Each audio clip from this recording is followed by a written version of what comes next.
Join Paranormal M, where the strange and unexplained take center stage. Subscribe and activate notifications to catch our latest eerie tales. Get ready to be haunted by the unknown. I think my house is haunted. About 4 years ago, my grandmother died in her house. She died of cancer, and it was a peaceful death. Then, about 4 months after that, my step-grandfather died in the house. This one was a bit more brutal. He had gone into a big depression after my grandmother had died and stopped talking to the whole family, except for one of my uncles. That's his son, also the one who found him. My grandfather stopped taking all of his medications. It was terrible for him because he had Hep C, diabetes, and a few other disorders. He was found on the floor in the hallway, and he had been there for about 3 days. There was blood everywhere. He was internally bleeding, and he began to cough and throw up blood. After both of my grandparents' deaths, my family took over the house. He renovated everything. We had to put new carpet in. The old carpet was torn out because my grandfather had Hep C, and his blood went everywhere. When we first moved in, my mom and I liked to sleep in the living room and the couches. That was because our rooms were being renovated. Also, the cable wasn't set up yet, and neither was the internet, and we could watch DVDs on the living room TV. We lived very far out in the woods. It's near Bohemian Grove, so we had to wait to get satellite internet. My mom and I would usually sleep out there at different times because my mom works graveyard shifts at a vet hospital. However, every time we slept out on the couches, something strange would happen. Almost every night at 2:43 a.m., give or take a few minutes, I'd wake up terrified, covered in sweat, breathing heavily, on the brink of tears. I knew I had woken up from a nightmare every time, but I never remembered them. This happened probably 20 more times before I decided I was no longer going to fall asleep in the living room. So I slept in my bedroom. But the only thing that stopped was the waking up at the same time every night. The nightmares never stopped. I was constantly haunted by these nightmares. I've always had nightmares, but they never happened as often as they did when I moved into the house. One night while my mom was off work, she'd asked me if I wanted to watch a movie with her in the living room. It was pretty late, and I knew I'd fall asleep if I did watch the movie. So I said no. When she asked why, I explained to her, and she kind of looked shocked. She said that she'd been experiencing the same thing, but during the day and sometimes at night when she was off of work. It was the same time during the day and around 2:43 p.m., and at night it was 2:43 a.m. We were sort of relieved that we'd both been experiencing this, but also sort of scared. We had no idea what was going on. One afternoon, while my mom was sleeping out in the living room, she felt someone punch her in her side. She woke up thinking it was my dad or my brother messing with her. She lifted her head up and said, "What's your problem?" No one was there. She walked all throughout the house. Not a single person was there. Couldn't have been one of her dogs. She felt a distinct human hand punching her in the ribs. So basically, my mom decided to never sleep on the couch again. 3 years have passed since then. We never did sleep on that couch during that period. Nothing really bothered us again, except for the nightmares that persisted. My boyfriend, who'd been with me for 5 years, even says that I've had more nightmares in this house than before we moved in. But about a month ago, my dad came home with a huge 4K TV. So, of course, being the big movie buffs we are, my mom and I wanted to watch movies on there. Now, when I watch movies out in the living room late at night, I usually stay up past 2:43 a.m. just in case, and nothing usually happens. Except the other night. At exactly 2:43 a.m. I was awake and my mom had fallen asleep. All of a sudden I start to hear a whimper. First, I thought it was one of my dogs wanting to go outside. But then I realized it was my mom when the whimper grew louder into a full-on scream. I woke her up and she was very confused and very scared. I told her she was screaming and she said she had a dream where she was laying down next to me on the couch like she was just then, but I was asleep. She said she was unable to move and was trying to scream because she felt I was in danger, but she couldn't get the words out. Then a shadowy hand grabbed my face, and that's when she woke up. My mom and I are the only ones who experienced the nightmare, and the specific times that the nightmares happen in the living room. Although, when my older brother was crashing on our couch for a while, he claimed to have experienced some weird stuff too, like the feeling that somebody was watching him sleep. We've all experienced things moving on their own, like this antique kerosene lamp that we have on the shelf that just about touches the ceiling. Flew off, shattered for no reason. It sucked getting all the old kerosene smell out of the carpet. I bet. We've actually been losing forks, too. I don't know what that means, but forks just go missing all the time. We're down to about 3 or 4 forks, as opposed to the 10 we used to have.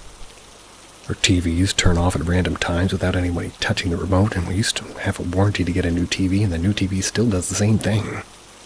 It's not a power issue where the TV just loses power or the plug isn't plugged in all the way. It's like the TV screen says powering off and then turns off. We do get random scents out of nowhere. My mom usually smells this old soap that smells like her grandmother, while I usually get a smell like something's burning and gives me a headache. My dad always smells something that he only describes as shit. The smells are unprompted. Usually only one person can smell it. This has been slowly progressing over the course of at least 4 years. I'm not really sure what's going on, and I think it's my grandfather. Well, not happy that we're here. What do you think? I think that your dad's description of the smell is funny.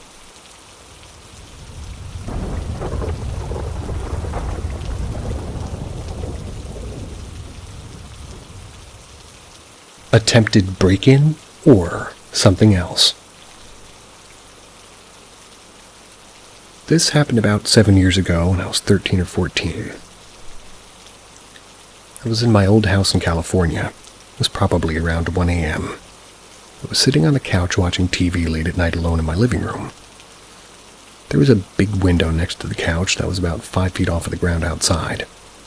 The ground outside the window was dirt. Out of nowhere, I heard breathing and footsteps outside the window, and then somebody tried to open the window. The window was shaking loudly, so loud that it woke up my mother. My mother said that it sounded like the whole house was shaking. I was paralyzed with fear and couldn't move. After a few seconds of the window shaking, the noises just stopped. I didn't hear anybody walk away, and I didn't hear the breathing fade. It just abruptly stopped. About 3 feet from the window was the gate to our backyard. It's the only way to get into the backyard without jumping through our neighbor's yard or jumping over a 6-foot fence. It had a big, thick bush the same height as the fence along it. Also, our side of the fence was multiple trees and other bushes. Basically, you'd have to make a lot of noise, and you'd have great difficulty getting over that fence. My mom sat in her bedroom trying to listen. My older brother was already awake in his bedroom. Both my parents' bedroom window and my brother's bedroom window opened to the backyard. And on the other side of the, back porch was, on the other side of my parents' bedroom wall was the back porch. So right after I had heard these noises, my mother and brother both heard somebody walking up on the gravel outside their window. Somebody walking on the porch. My brother said that he saw lights outside of his window, like 3 or 4 flashlights pointing in random directions outside. My mother woke up my father, and he grabbed his gun and went to the sliding glass door that opens to the back porch. He saw nobody, not lights or anything. My mom grabbed the phone and called the cops. Everybody except for my younger brother came out into the living room where I was. Now, I did not hear the gate to the backyard open, nor did we hear anybody enter or exit the backyard. We were all intentionally quiet, that way we could hear anything that was happening outside. Once everyone was in the living room, stuff got weird. All of a sudden we heard noises on the roof, and these were not footsteps. They weren't animals scurrying. The sounds were loud and bizarre, like a dragging noise. Multiple big objects were being dragged in random directions on our house. One big noise on one side of the house, then another on the other side. It was rapid and fast, like a rhythm. They had to have been caused by multiple people because they were so loud and they were at different sides of the roof. Then, the noises stopped abruptly. After the noises on the roof stopped, nothing else happened. There was no way for a person to get onto the roof unless they, brought a ladder or climbed onto the fence, then hopped up 5 feet onto the roof. I didn't hear anybody climb onto the roof either. I waited there for the police, who then came and checked out the backyard. After the police did a search, they found absolutely no evidence of an attempted break-in. There were no footprints by the dirt next to the window, no footprints in the gravel outside the window, no breaks in the bushes by the windows or by the fence, no damage to the windows. The police told us, well, perhaps it was raccoons, they implied at least. We all knew that was ridiculous. A raccoon can't jump up a 5-foot wall and shake a window. Nor could it make human-sounding footprints on the porch in the backyard. Nor could it make that loud, heavy noise that we heard on the roof. We asked a few of our neighbors the next morning. They all said they didn't hear anything, which was strange because all the noises were incredibly loud. All we had to go off of were the noises because of all the windows and blinds closed at the time. This whole time we didn't hear any voices, nobody was talking to each other, but there was definitely multiple people. My parents and I didn't see any lights, but my brother swears that he did. To this day, we have no idea what happened, or what was there that night. We never experienced anything like that after that. I don't know if this was just some really good robbers or something else. If anyone else has any ideas on what this could have been, that would help a lot. If they were really good robbers, they would have probably got you, or robbed something.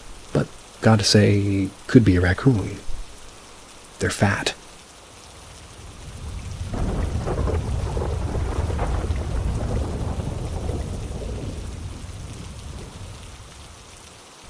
Eerie Encounters, Murdered by a Child Star. Skylar DeLeon. Or De Leon, or something like that. Selling well-deserved, in quotes. In 1986, a 39-year-old father of 2 teenage boys named Tom Hawks met a stunningly beautiful woman named Jackie, and they madly fell in love with each other. In 1989, they got married in front of 150 of their closest friends and family. Jackie moved in with Tom and his sons after the marriage. Jackie had earlier met with an accident which left her unable to bear kids, so she accepted the boys as her own. The boys started to accept her as their mom. With time, this beautiful family of 4 gelled wonderfully, making their house a happy place. When their sons were old enough, they moved out of the house to start their own life. They felt it was the right time for them to enter their perfectly planned retirement. The couple planned to spend their post-retirement lives in a yacht sailing around the sea, so putting all into their savings, they purchased a yacht. Although this yacht wasn't luxurious, they loved it dearly. They named it Well-Deserved. They spent the next 2 years sailing around the Pacific Ocean and the Gulf of California, cherishing each other's company. When Jackie got to know the news that one of her sons was expecting a baby, she was elated, excited to have her grandchild in her hands. Thus the couple went to find time to return back to the land to be with their son. So, in 2004, they decided to sell their yacht and move to Newport Harbor to stay with their son. Jim's Investigation. In the November of the same year, their ad was answered by the De Leon couple, who finalized the deal a couple of days. They told this news to their sons and told them that they would follow up. With their sons expecting their call any time, they never got a call from their parents for over a couple of days. As this was completely unusual of them, they informed their Uncle Jim, who was a retired police chief. When Jim heard about this, he drove to Newport Beach with his friend to see if the couple had actually sold the yacht or if they were still in it. Well, he found Well-Deserved on the dock and decided to walk into it to see if his brother and his wife were inside it. The yacht was completely not in order, and things inside of it were like a mess. This made Jim conclude that the yacht was sold as Tom and Jackie were extremely orderly and tidy couple, really took good care of the well-deserved. So he left a note to the new owner, asking them to contact him as the previous owners were missing. When he was about to leave the area, Jim got a call from a 21-year-old woman named Jennifer De Leon, saying that she got his note on the yacht. She confirmed that she and her husband Skylar had purchased the yacht from the Hawks, but just like Jim, they were trying to contact them, but they couldn't. She told him that, and there were a couple of controls on the boat that she didn't know how to use and tried reaching out to Tom, but his whereabouts weren't known. She also told Jim that a few personal belongings of Tom and Jackie's were left behind in the drawers, and she wanted to return them. When Jim asked Jennifer when the last time she saw them, she told him that it was about the day they sold the yacht. According to Jennifer, Tom and Jackie get the money from her, hopped in their car, and drove away. She also told Jim that, and Jackie told her that their plan was to buy a house in Mexico and settle there. Jim thanked her for her input and asked her to inform him if she gets to know their whereabouts, and left. On thinking further, Jim got reminded of a woman named Patricia who managed the finances of Tom and Jackie for the previous 2 years. While the couple spent their time in the seas, they had poor connectivity, which made it hard for them to pay their bills and taxes. So they hired Patricia, who was a friend of theirs, to do it for them. When Jim asked her if she knew anything about where they were, she immediately told no.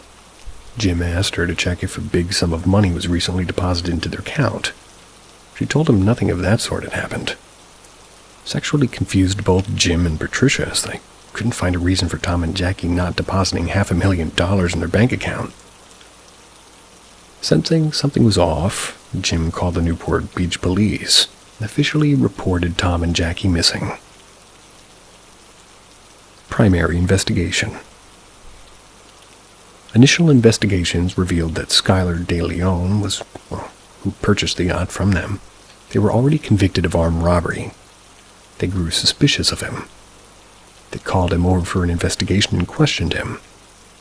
Skylar was extremely helpful, and he told them that he liked their boat and he bought it from the Hawks in the front of a notary, one of his friends who acted as a witness. Similar to his wife's statements, he too told the police that the missing couple got the money from them, hopped in their SUV, and drove away. When the police asked him about how he got the money to purchase the yacht, he told them that he was a child star in the Power Rangers. Well, he had saved up the money that he had gained then, but within moments he told them that he was sorry for lying and told them that he had previously stolen the money of a drug kingpin, which that was the cause for his conviction. When he came from jail, he had to launder the stolen money to make it clean, and to do it, he purchased the yacht. Because of his honesty and cooperation, the police didn't book him for money laundering and set him free. Damn. They investigated the remaining people who had apparently seen the couple for the last time, but all their testimonies were similar. This led the investigation to a dead end, and the police started spreading missing notices with a picture of Tom's SUV. A couple of days after putting these notices, the police got a call from a person in Mexico. Told them that the SUV in the notice was present in a house in her street. When the police rushed to the place in hopes of finding the couple, they got to know that the SUV was not parked there by Tom or Jackie, but Skylar himself. The second investigation. The police investigated Skylar and Jennifer once again, but still, they didn't break. They decided to investigate Skylar's friend and the notary once again. In persistent investigation, the notary named Kathleen revealed that she did not even know who Tom or Jackie was, and Skylar paid her a huge sum to forget these documents, or forge. She told them that she knew nothing of their disappearance, and when they investigated Skylar's friend named Alonzo, who acted as a witness, he kept saying Skylar's narrative. But when the police told him that the notary actually confessed and he was caught red-handed and offered him a reduction in his punishment, he opened up. Actual occurrence. Seeing the advertisement, Skylar approached the Hawks and persuaded them into a sea trial. So Skylar Alonzo, and another goon named John, whom Skylar had recruited just that day, turned up in front of the Hawks. Tom, who was a longtime probation officer, immediately figured out that they were actually not good people and tried to avoid the sea trial. Seeing that the Hawks were apprehensive about getting on the boat with them, Skylar called up his wife, Jennifer. When Jennifer arrived with her baby, Jackie immediately started playing with the baby, and the couple became comfortable with the group, which made them agree to the sea trial. When they were about to start, Jennifer got off of the boat saying that the baby was not fond of the sea. A few moments later, Jackie and Tom understood that the group was not there for the boat but for them. Jackie and Tom were handcuffed and their eyes and mouths were taped. They were taped by Skylar and company. Skylar forced them to sign the transfer papers where Jackie just intentionally made a mistake on her second name while signing. After getting their signatures, Skylar locked them up in a room, took the boat to the deepest part of the sea. When the boat reached this zone, Skylar brought Tom and Jackie to the back of the boat. He ordered Alfonso to bring the anchor from the front of the boat. Hearing this order, Tom and Jackie understood that something wrong was going to happen. Fueled by adrenaline, Tom just shook off his restraints, kicked Skylar hard in the groin. However, John jumped on both of them and connected their handcuffs to each other. With John's help, Skylar connected their handcuffs to the chain on the anchor and threw them into the water, and as the anchor went down, it pulled the Hawks along with it. While they were yanked off the boat, Jackie's head hit so hard in the boat that Alonzo heard a clear cracking sound. As their bodies disappeared into the water, Skylar squealed in joy and drove the boat back to the dock. It turned out that this was actually planned by Skylar's wife, Jennifer. The couple was so cold-blooded that without any remorse, they started using the camera that Tom and Jackie used to capture their memories without even deleting the older footage. Oof, that is not ghost-related. Brutal, though.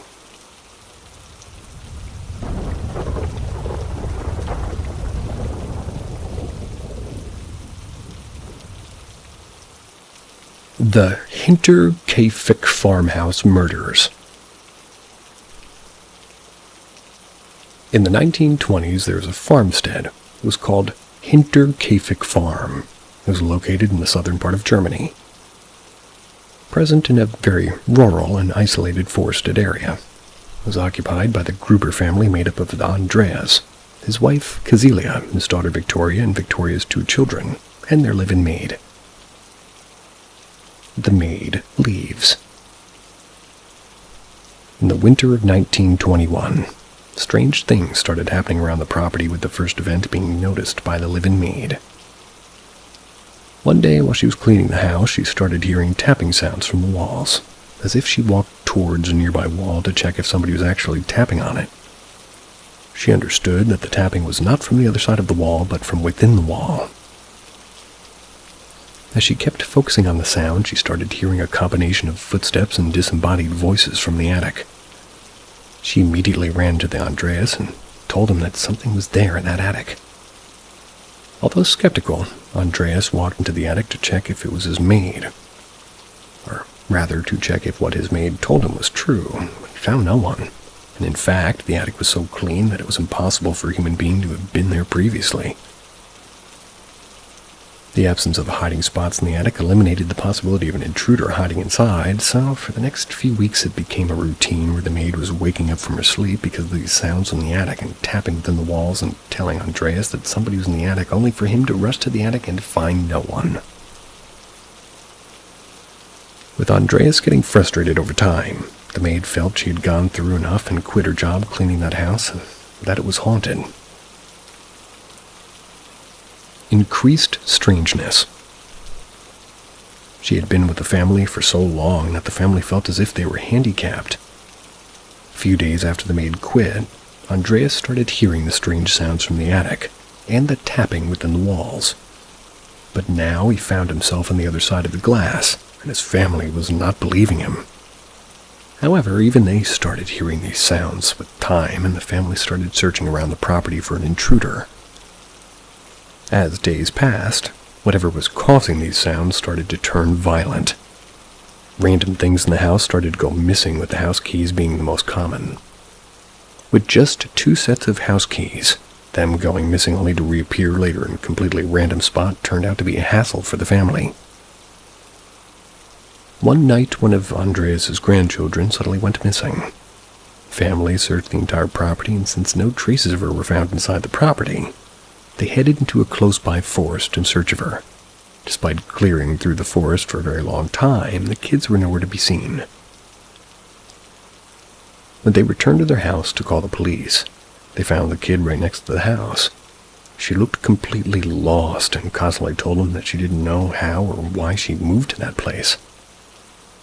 They covered her up in a blanket, took her into the house, and started calming her down. She was finally calm. They started asking her about how she ended up outside the house. While questioning his granddaughter, Andreas noted that the newspaper that he had never subscribed to was lying on the table. In fact, no one in that area subscribed to this newspaper. With the strange events continuing, the family found that the lock of the box that held expensive tools was meddled with.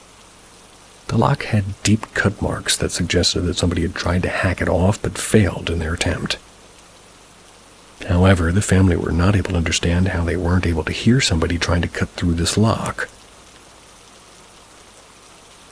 In the early March of 1922, a day after a heavy snowstorm, Andreas opened the back door of the house to find a trail of footsteps. These footsteps seemed to be walking toward his house, but there were no footsteps that whoever walked toward his house walked back. These footsteps suggested that somebody had broken into his house but not walked back. He checked his property completely. No signs of an intruder, and after having been tolerating this for so long, Andreas finally decided to open up to his neighbor. His neighbor offered him a little. He declined their offer.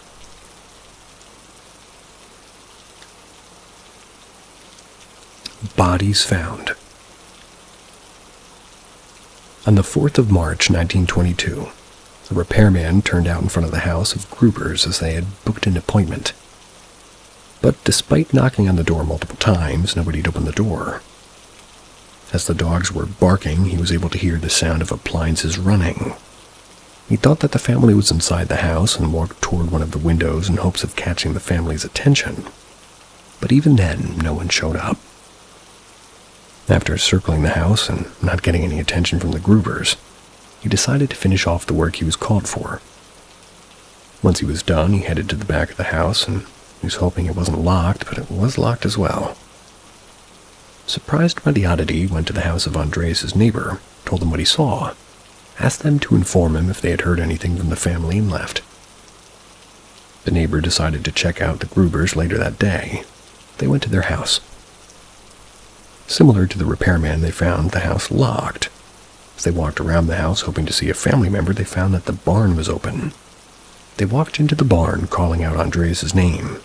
They were greeted by his lifeless body. What actually happened? On the 29th, March 1922, 4 members of the family had apparently walked into the barn one by one unsuspectingly, as if they were lured by something only to be bludgeoned by a mattock. It appeared as if somebody or something had lured members of the family one by one, killed them, pulled their body to the corner, covered it in hay, and lured another member to the barn to repeat it. Their corpses indicated that they were not trying to fight back. This entity when it hit them to death. Investigators were clueless about why the members walked into the barn without even a bit of suspicion and literally offered no resistance while being killed. After killing 4 of the family members this way, this entity went into the house and killed the other 2 sleeping members in a similar way. Not to forget, 2 of these victims were actually small children. Although their bodies were discovered only a few days later, investigators figured out that the house was actually being inhabited until the day their bodies were found. The creepy part is that whatever killed this family lived in the family's house, using their bed to sleep and food to eat while they lay dead in the house for almost 5 days. To add weightage to this fact, the neighbors saw smoke coming out of the chimney of this house during these 5 days. The cash in the house, however, was still in the place which was meant to be in. It wasn't actually the work of a robber, and since the groupers weren't particularly well liked in the locality, tracing down a person with a motive to kill them became impossible. Well, they weren't well liked. You'd think that would be possible. Anyway, with over a century passing, this case still remains obscure. Was the murderer a human or an unhuman? The answer stays a mystery. These last two stories were awfully murdery.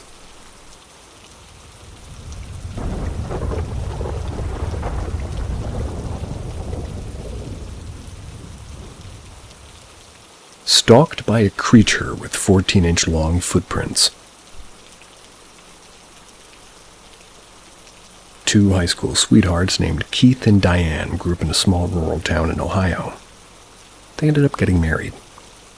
6 years after their marriage, the couple found a beautiful house back in their hometown. This house was isolated. It was located inside a forest, but Keith being a hunter and Diane being a fan of forests, they loved this home. They ended up purchasing it.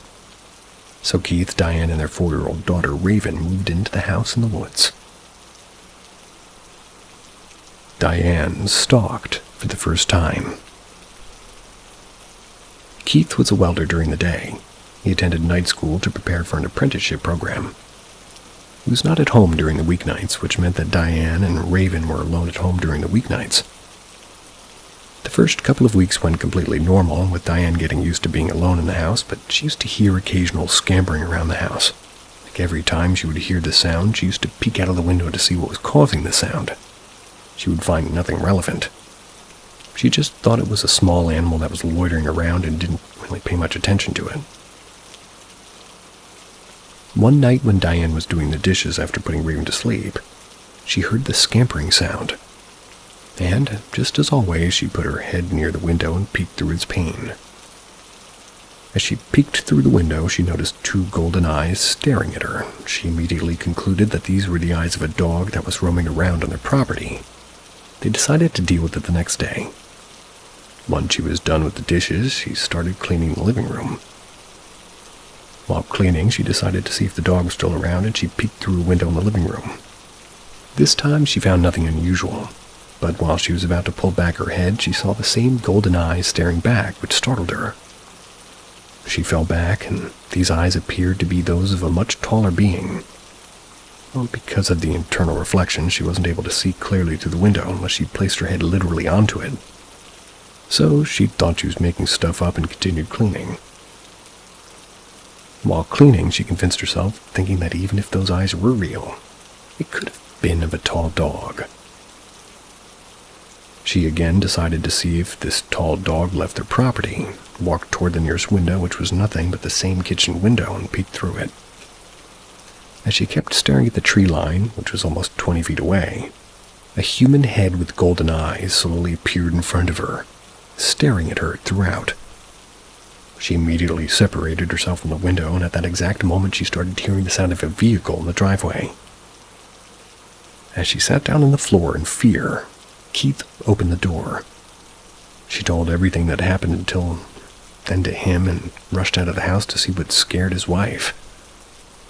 Despite rinsing the entire property, Keith didn't even find traces of another person. Thus, he ended up thinking that the loneliness of the house was getting over his wife's mind. Got back into the house and convinced her, saying that it could have been an animal from the woods, and asked her not to worry. Diane stalked for the second time. A month after this incident, Diane was all alone in the house with Raven yet again. After the previous incident, everything was back to normal again. She was starting to believe that the eyes that she had seen a month before were indeed the eyes of an animal. Yet again, she was in the kitchen looking out through the window right in front of her while doing the dishes. It was then that she started noticing a pair of these glowing eyes. They were slowly raising up from the edge of the window. She backed up from the window, completely convinced it was an intruder.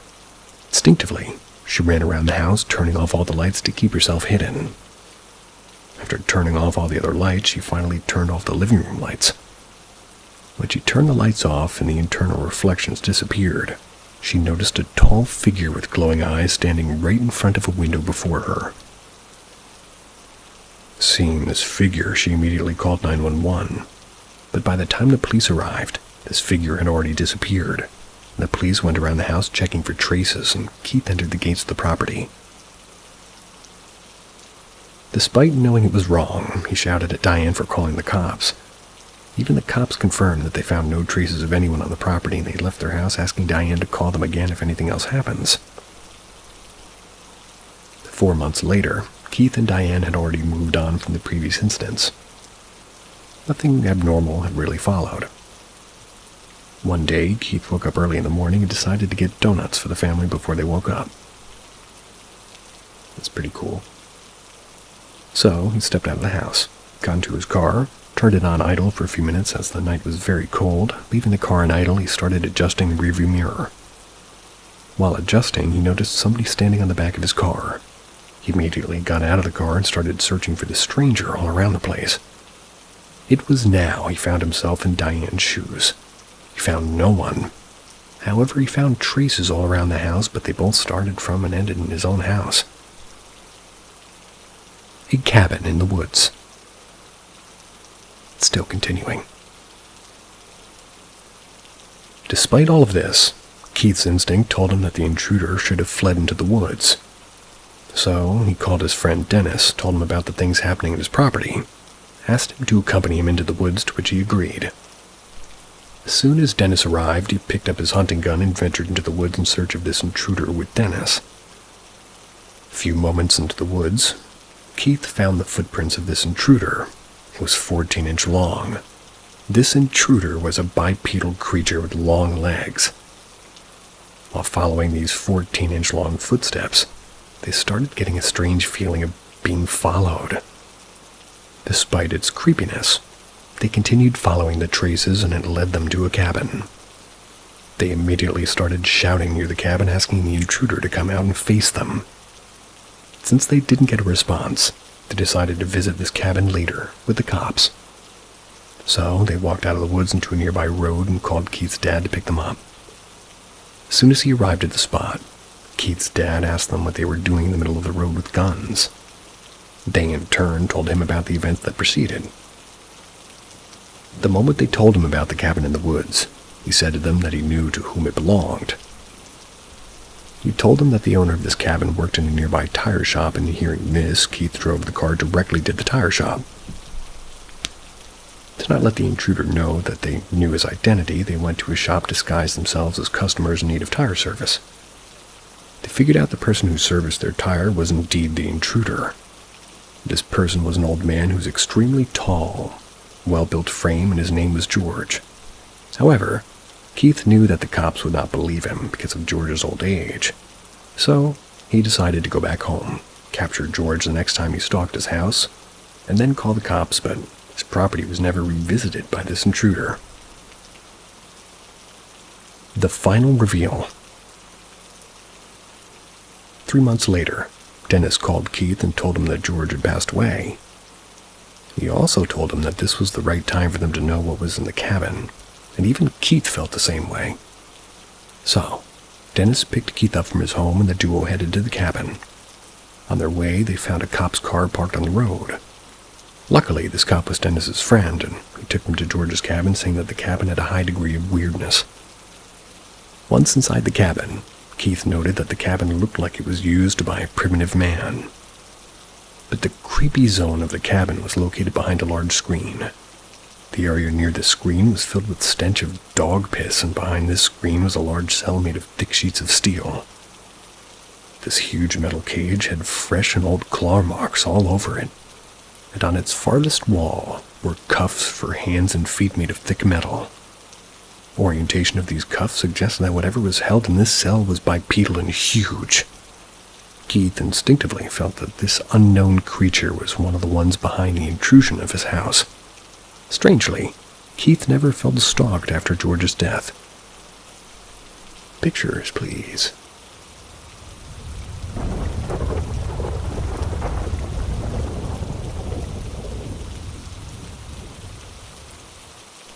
Eerie encounters. The creepy case of Austin Harrouff.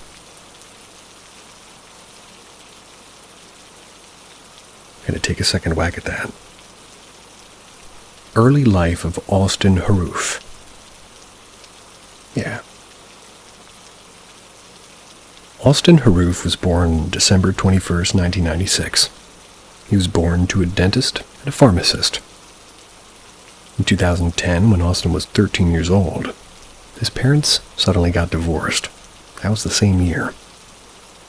Then they got into a new relationship with a new girlfriend and boyfriend. Although this was a complete shock to Austin and his 1-year-old younger sister Haley, they adjusted to this sudden change. The kids stayed with their mother in the same house, with the father moving out into a nearby house with his new girlfriend.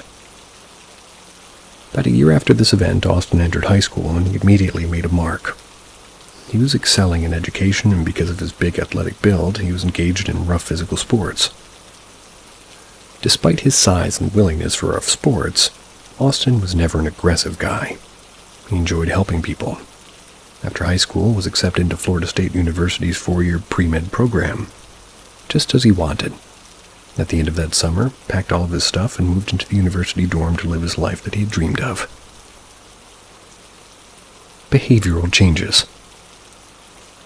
His university life started on a high note with him getting a girlfriend, excelling in his studies as always, and getting into bodybuilding.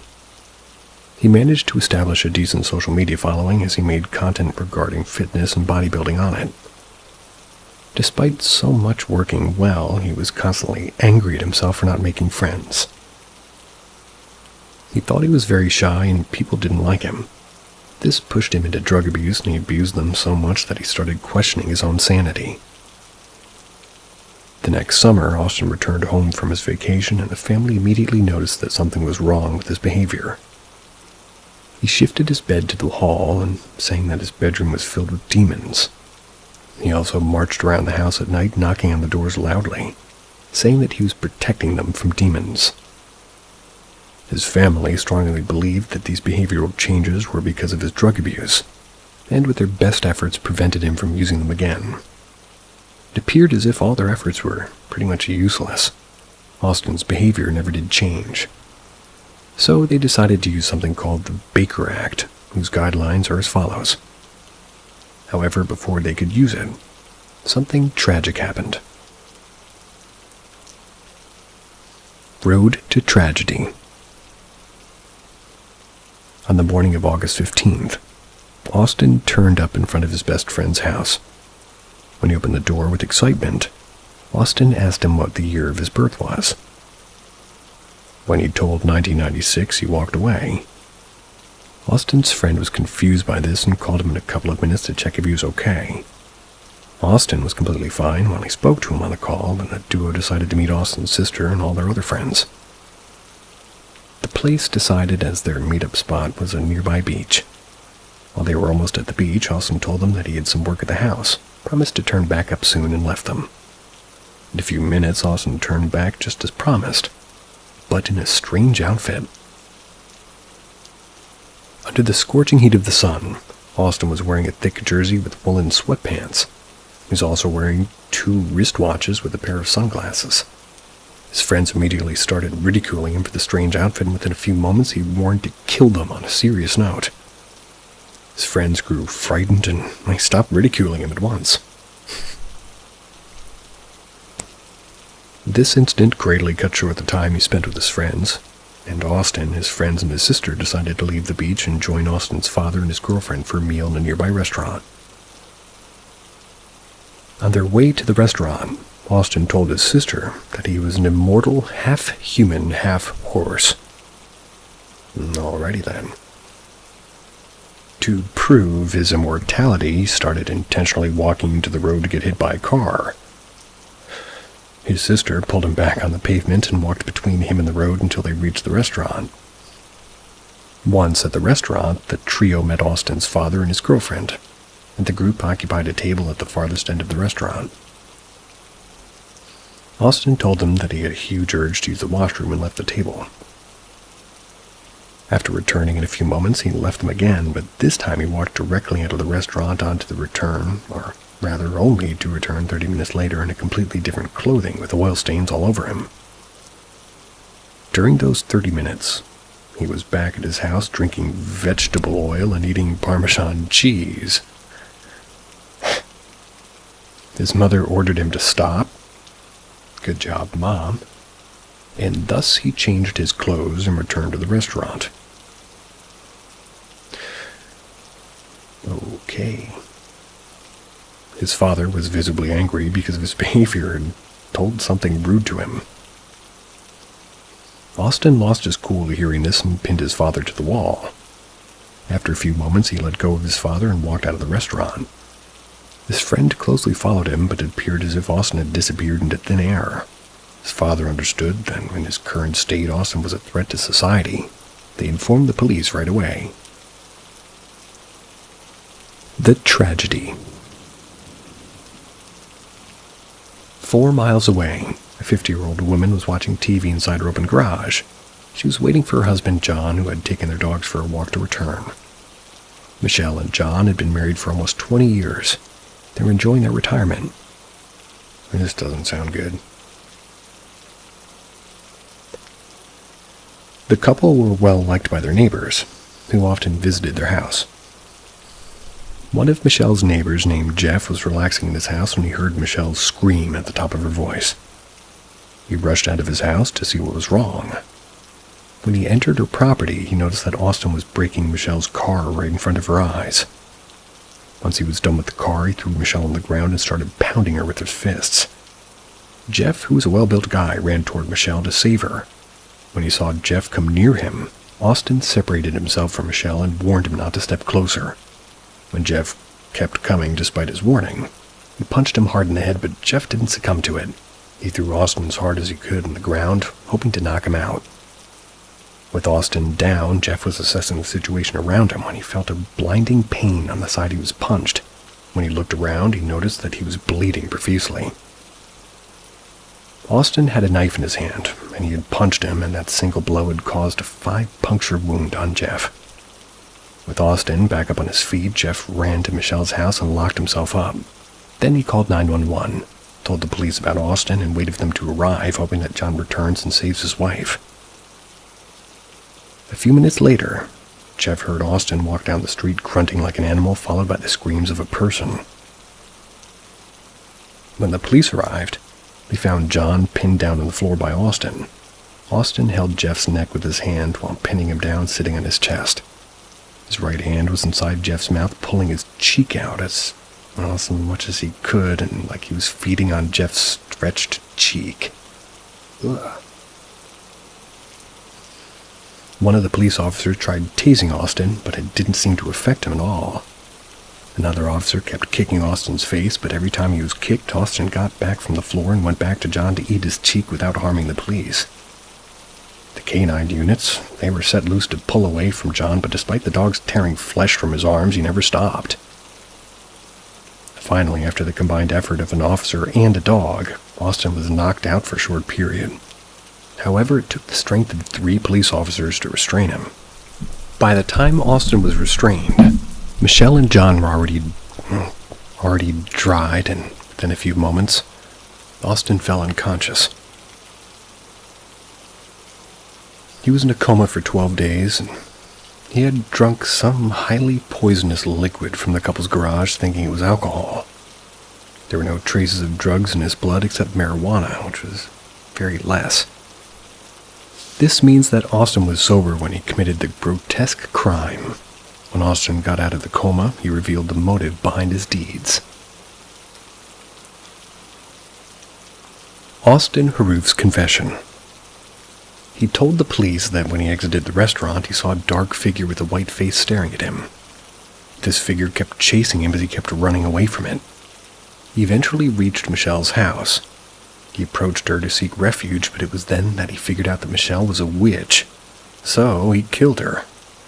When he was about to leave Michelle's house, he saw the same figure waiting on the doorstep with a dog, and he attacked it to save himself.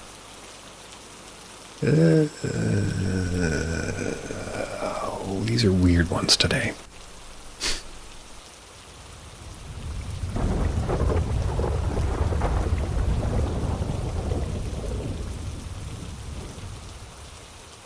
Never believed in warning signs. Discussion. First, I'm going to start off by prefacing that over these last few months I lost 2 family members. One being my grandpa and another being my family's 7-month-old kitten. That was to FIP.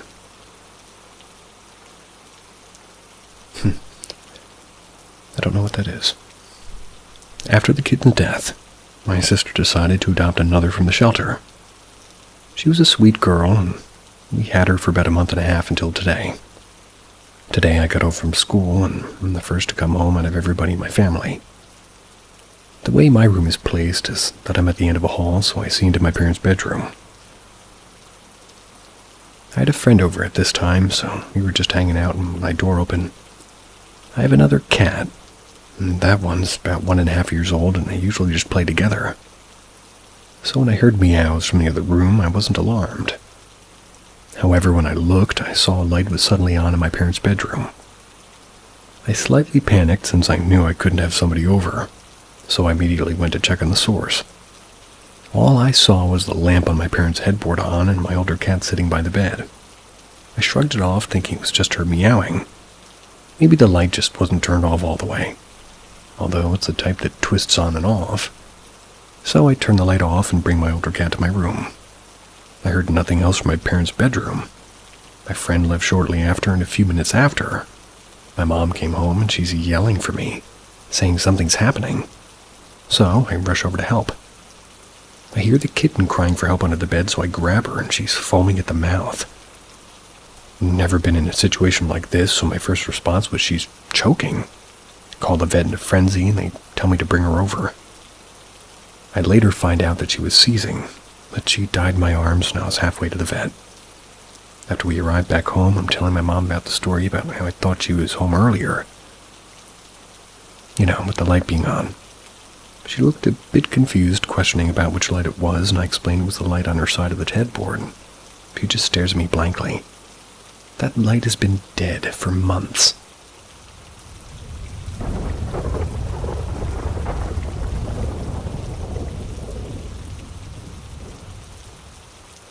Encounters on the farm.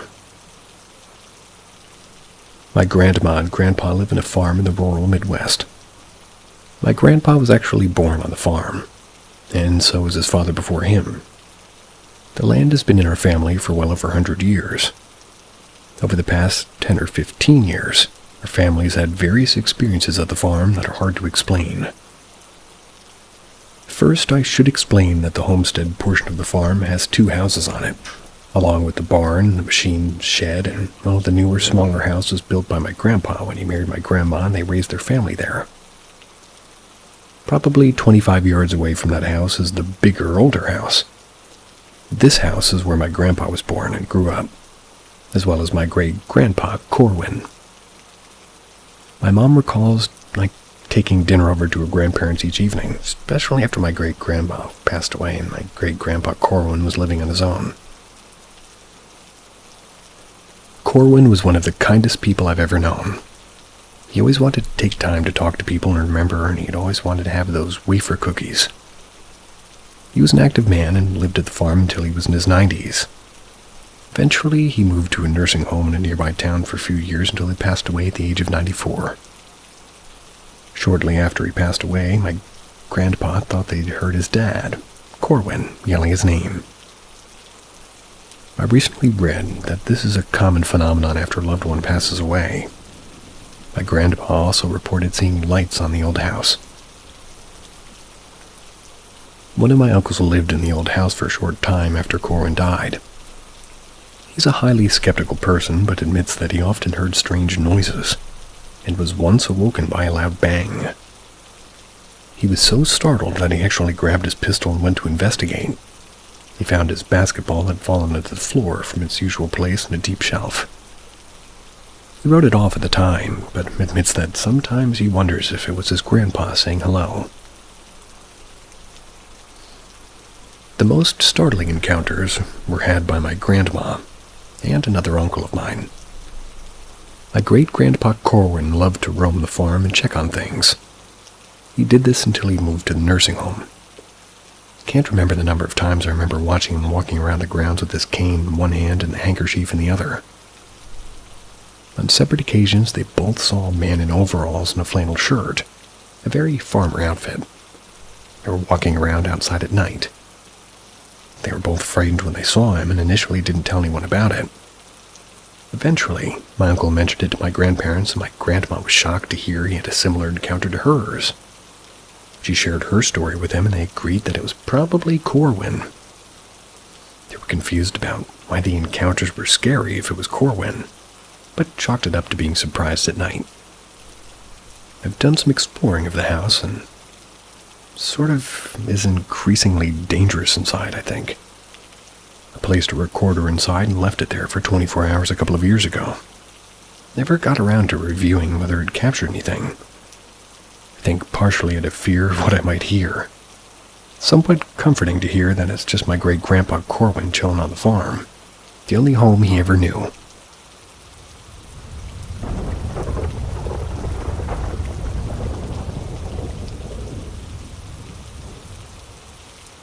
My twin and I would see shadows when we were kids.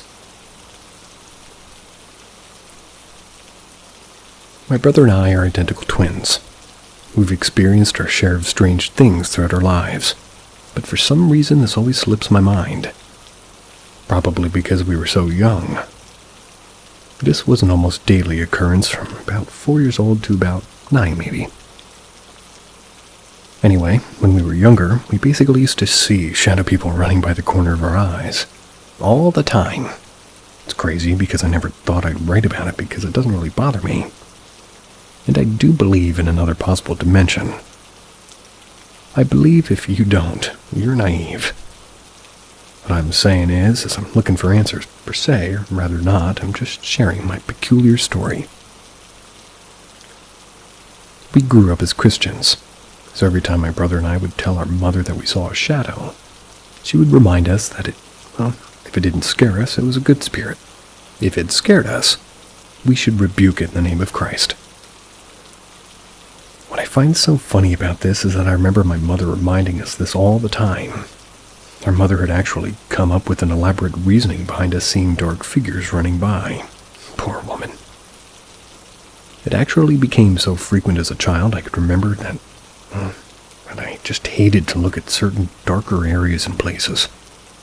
I would try to take creepier parts of the house out of my peripheral to try to avoid seeing them. All I can remember when I'd look, it would actually frustrate me. Like I'd see a shadow run by because I'd think I'd, see, I knew it, sort of a feeling. Thought I'd always see them. So did my brother. But neither of us see them anymore. At all. It's weird to think I almost forgot it used to happen. It was such a common occurrence in retrospect. These days, the closest we come to seeing them is when we trip on LSD. We usually see usual trippy shadows, but that only reminded us of the shadow people. It's not the same, though. As a kid, these weren't just trippy shadows moving. It would just straight up look like dark legs and arms running right by our peripheral vision, usually. Same for my brother. I'd also add that we've had cases where we've seen them back to back, as in I would, see one, and so would he, without either of us knowing that we both just saw a figure. Then we'd talk about it later. One time I ran to my mother with the usual, "Mom, I saw one again." And this one scared me. But it was the kind I normally saw, a peripheral paranorm, perhaps. But at around the same time, my brother was all alone sitting by the fireplace.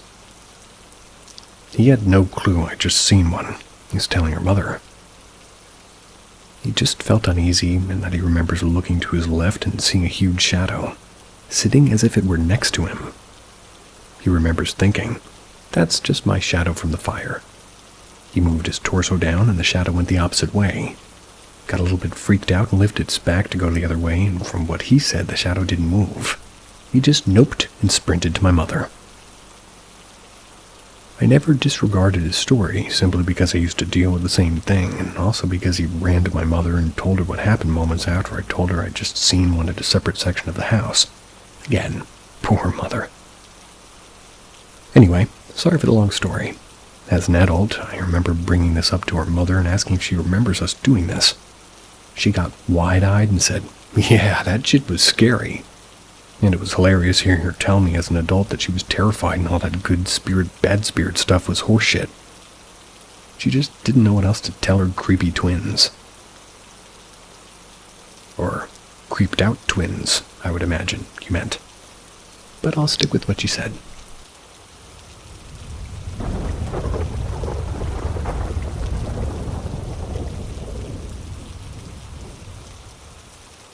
Trapped in a lucid nightmare. So I've had quite a few lucid dreams over my life, and almost all of them have been a good experience. But the one I had just now wasn't so good.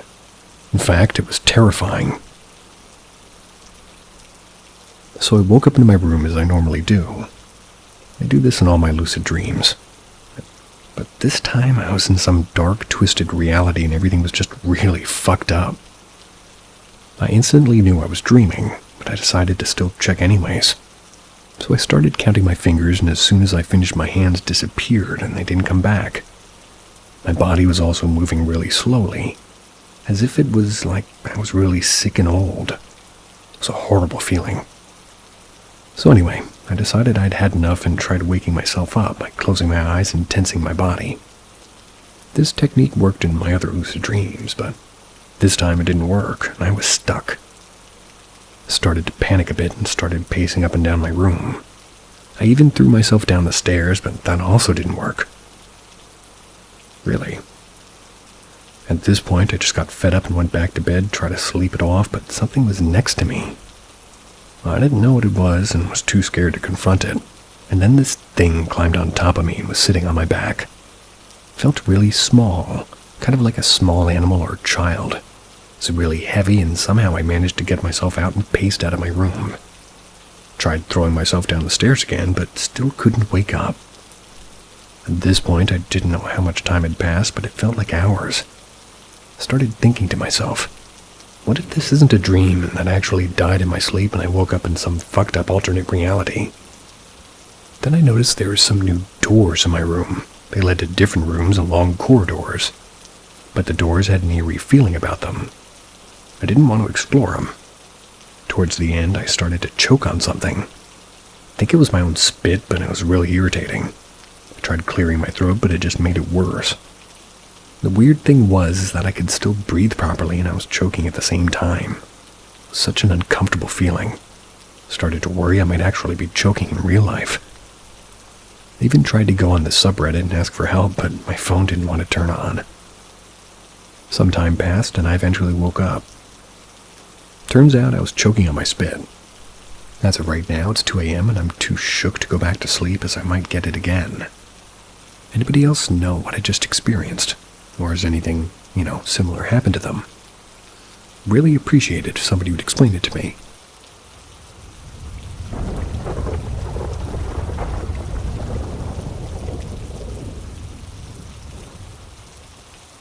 Seeing shadow people as a kid. So basically, when I was a kid, about 9 years old, I remember a pretty horrible phase of my life where I would see shadow people everywhere. They were all black, and they were people looking like shadow silhouette things. They would appear in my room and just stand there and observe me. They would also sometimes walk around. Some would approach me and try to give me things, like there was a man with a hat that always tried to give me a box. He'd always come to me and reach his hand out to me, and had a box in it. I'd also see random faces showing up, and it was extremely terrifying. I was so scared, my only solution was to ignore them. I was a kid after all, and desperately hoped that they would go away and lose interest in me if I paid no attention to them. Well, they wouldn't, and they were everywhere.